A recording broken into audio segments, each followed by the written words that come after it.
Have you ever wondered what the cost of conflict truly is? The ongoing crisis in Gaza gives us a glimpse into this harsh reality. At the heart of this crisis is a war between Israel and Hamas, two entities locked in a bitter and deadly conflict. The cost of this conflict is measured not just in numbers, but in the devastating human toll it takes.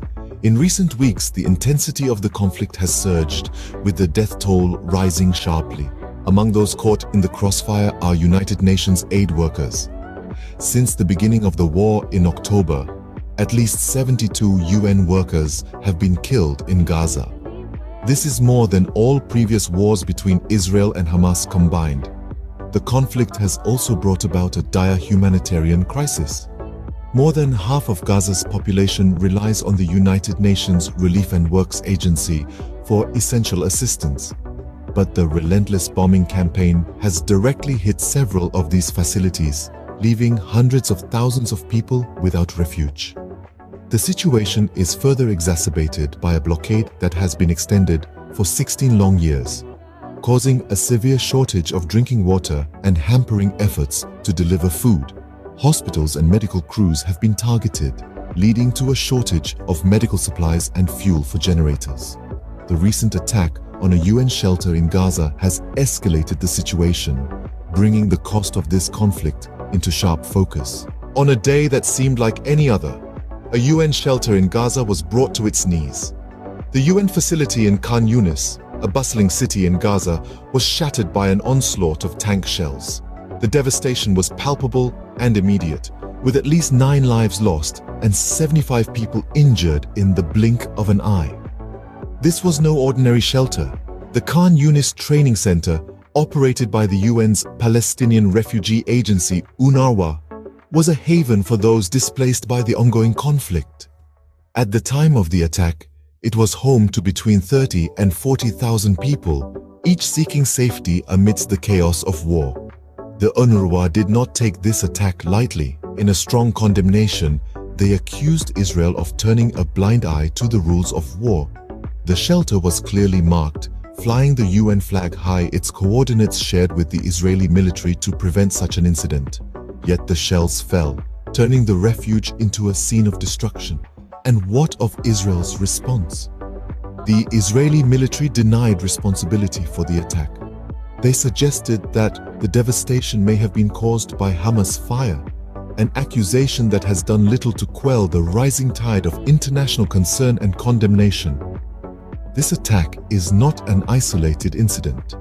It follows a pattern of escalating violence that has seen the death toll in Gaza rise to over 25,000, with an astounding 1.7 million people displaced.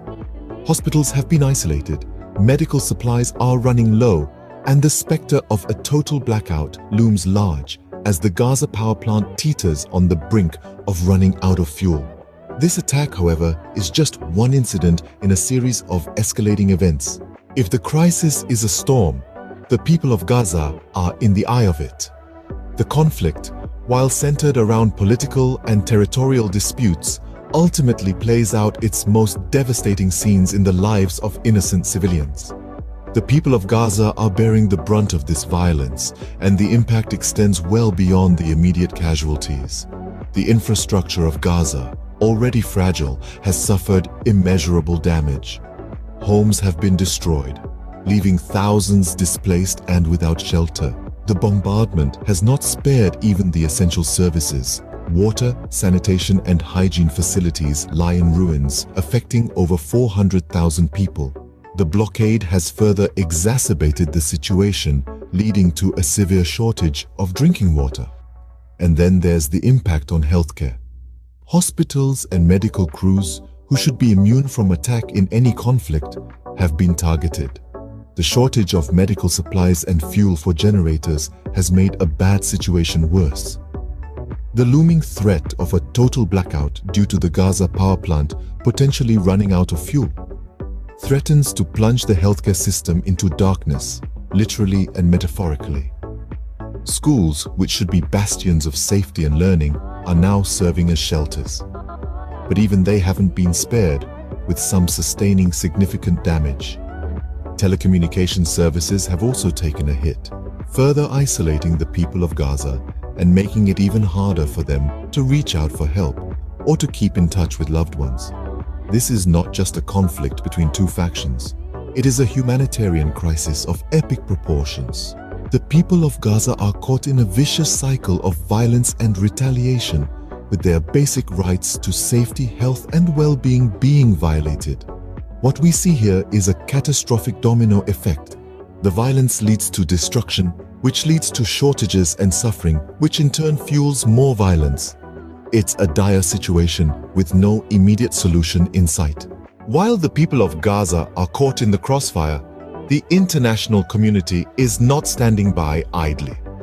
As the tragic events unfold in the Middle East, nations and organizations worldwide have been moved to action, both in response to the immediate crisis and in pursuit of long-term solutions. At the forefront of this international reaction is South Africa. The nation has taken a bold step, bringing a case against Israel at the International Court of Justice. Accusing Israel of committing genocide in Gaza, the South African team presents a 5-point argument that paints a grim picture. They speak of mass killings, serious harm, forced displacement, denial of food and water, and attacks on healthcare in Gaza. This, they argue, demonstrates genocidal intent. This case, while significant, is not expected to be resolved quickly. The wheels of justice often turn slowly, especially at the international level. Yet, the South African team is seeking an emergency order to halt the ongoing killings and destruction in Gaza. Such an interim sentence could be issued in a matter of weeks, offering a glimmer of hope amidst the despair. Meanwhile, Israel is expected to present its argument, likely claiming self-defense against Hamas attacks.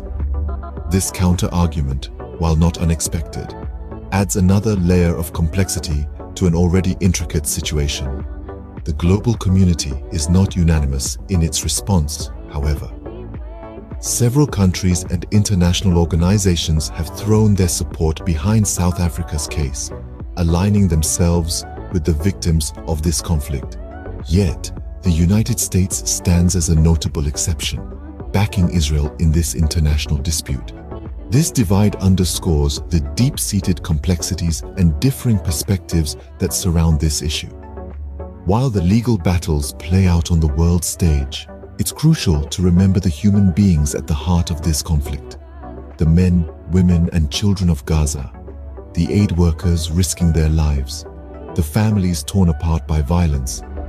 It's their stories that are driving the international response, and it's their future that hangs in the balance.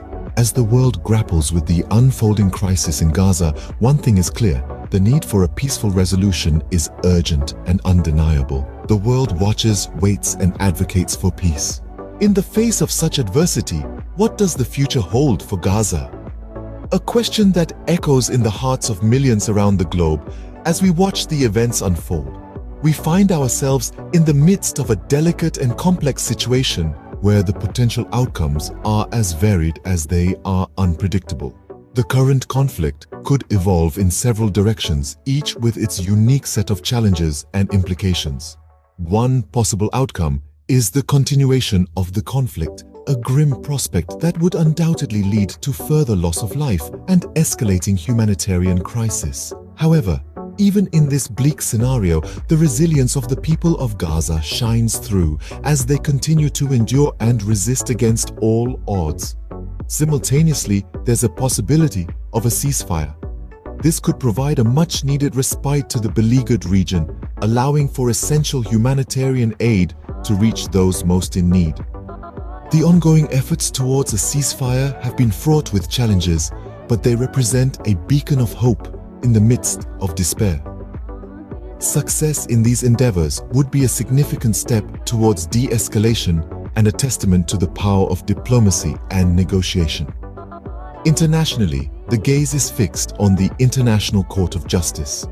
The case brought forward by South Africa against Israel has the potential to change the narrative significantly. If the court rules in favor of South Africa, it could act as a catalyst for increased international pressure on Israel to cease its actions in Gaza. However, The wheels of justice often turn slowly, and it could be years before a final judgment is reached. There's also the potential for increased international intervention, both diplomatically and in terms of humanitarian aid. The global community has a crucial role to play in alleviating the suffering of the people of Gaza. The provision of medical supplies, food, water, and other essentials can make a tangible difference in the lives of those affected by the conflict. Despite the grim realities on the ground, the potential for a better future must not be lost. The spirit of resilience, the tireless efforts towards peace, and the unwavering support of the international community are all critical elements in the path towards a peaceful resolution. While the future is uncertain, the world continues to hope for a peaceful resolution to the crisis in Gaza.